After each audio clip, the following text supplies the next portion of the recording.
മതത്തിലോ ശാസ്ത്രത്തിലോ ഒക്കെ നിലവിൽ പുറത്തു വന്ന സിദ്ധാന്തങ്ങളുണ്ടല്ലോ, അത് അറിയാത്ത ആൾക്കാരുണ്ടാവുമല്ലോ. ആ അറിയാത്ത ആൾക്കാർക്ക് ഈ പുറത്തു വന്ന സിദ്ധാന്തങ്ങൾ പഠിപ്പിച്ചു കൊടുക്കുക. ഇതാണ് ഒരു ഡ്യൂട്ടി, മുസ്ലിങ്ങളുടെ വൈജ്ഞാനികമായ ഒരു ബാധ്യതയാണ്. പക്ഷെ ഇതാണോ ഖുർആൻ ഉദ്ദേശിച്ച ബാധ്യത എന്നിടത്തേക്ക് പോകുമ്പോ അല്ല, അതിനും അപ്പുറത്തേക്കാണ്.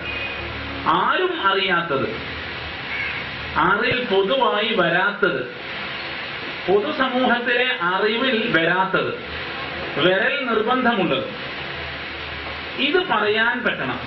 ഖുർആൻ അടിസ്ഥാനമാക്കിക്കൊണ്ട് പറയാൻ പറ്റണം. അപ്പോഴേ എന്താവുള്ളൂ, അവരറിയാത്തത് പഠിപ്പിച്ചു. കാരണം അവനറിയാത്തത് പഠിപ്പിച്ചു എന്നല്ല. അപ്പം അവരറിയാത്തത് പഠിപ്പിച്ചു എന്ന് വരുമ്പോ ഒരു സമൂഹത്തിൽ അറിവിന്റെ മാനദണ്ഡം ഉണ്ടാവും. അതെന്താ അറിവിന്റെ മാനദണ്ഡം?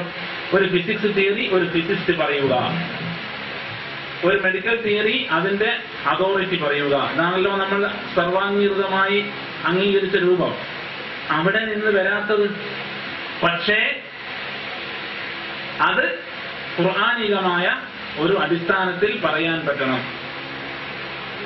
അവരറിയാത്തത് എന്ന് പറഞ്ഞാൽ അതാണ്. ഉദാഹരണത്തിന് സെല്ലുകൾ എങ്ങനെയാണ്, ശരീരകോശങ്ങളെ കുറിച്ച് ഒരു സൈക്കോളജി ഏരിയയിൽ നിന്ന് വന്നാലേ എന്താവുള്ളൂ, കോശത്തെ കുറിച്ചുള്ള ഒരു അടിസ്ഥാന അറിവാവുള്ളൂ.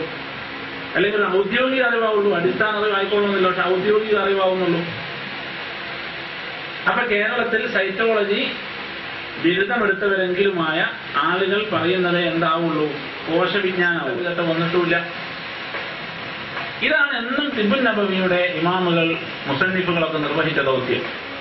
അതത് കാലഘട്ടങ്ങളിൽ നിലവിൽ നിൽക്കുന്ന ഒരു സയൻസിനെ അങ്ങനെ തന്നെ ഖുർആനിൽ ആ പേര് ഞങ്ങൾ പറഞ്ഞാണെന്നല്ലേ. അതേസമയത്ത് നബി സല്ലല്ലാഹു അലൈഹി വസല്ലം പറയുന്നത് പലപ്പോഴും അങ്ങനെയല്ല. ആദ്യ ഖുർആൻ സൂക്തം തന്നെ, സൂക്തം മുതൽ അവസാനം വരെ വന്നു നോക്കിയാൽ അന്നുള്ള വൈദ്യശാസ്ത്രത്തിലും മതത്തിലും ഒക്കെയുള്ള ധാരണകളെ പൊളിച്ചെഴുതുകയാണ്. ഇവനും പറയുന്നു ഇവന്റെ ഗന്ധം ദൈവികമാകേണ്ടതിന്റെ ആവശ്യകത എന്ത്? അപ്പൊ ഖലഖൽ ഇൻസാന മിൻ അലഖ് എന്ന ആ സ്ഥലം പഠിക്കാനും പഠിപ്പിക്കാനുമുള്ള സ്ട്രക്ചർ അടക്കം പഠിക്കുന്ന ആളോട്, വായിക്കാൻ അറിയാത്ത ആളോടാണ് വായിക്കാൻ പറയുന്നത്. വായിക്കേണ്ടതോ ഏറ്റവും ഉന്നതമായ വിജ്ഞാനം, ഏറ്റവും ഉന്നതമായ സയൻസ്, ഫിസിയോളജിയൊക്കെ പഠിക്കേണ്ടി ഖലഖൽ ഇൻസാന മിൻ അലഖ്. അപ്പൊ നിലവിലുള്ള അധ്യാപന രീതിയോ നിലവിലുള്ള സിസ്റ്റമോ നിലവിലുള്ള സയൻസോ ഒക്കെ തിരുത്തിക്കൊണ്ട്, അതിന് ബദൽ കൊടുത്തുകൊണ്ട്, അതിനപ്പുറത്തുള്ളതിനെ സമർപ്പിച്ചുകൊണ്ടുള്ള ഒരു രൂപം എങ്കിൽ ഇത് തന്നെ വൈദ്യശാസ്ത്രത്തിന്റെ സ്ഥിതി.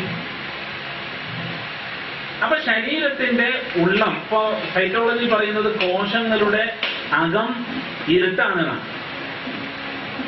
അവിടെ തന്നെ പോയി.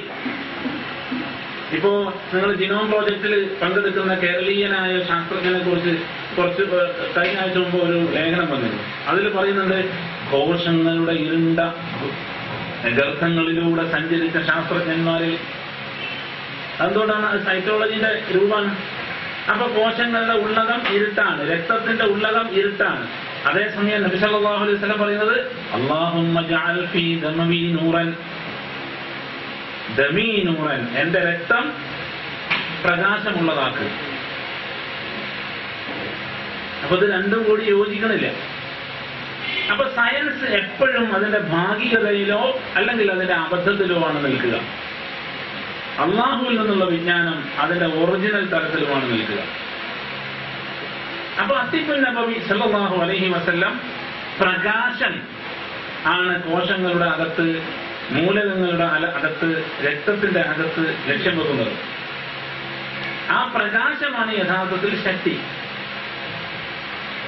അതേസമയം അതല്ലാത്ത വൈദ്യശാസ്ത്രങ്ങൾ, യുനാനി അടക്കം ഈ സൈക്കോളജിയിലേക്കാണ് വരുന്നത്. പക്ഷെ അലോപ്പതി പറഞ്ഞ സൈക്കോളജിയേക്കാൾ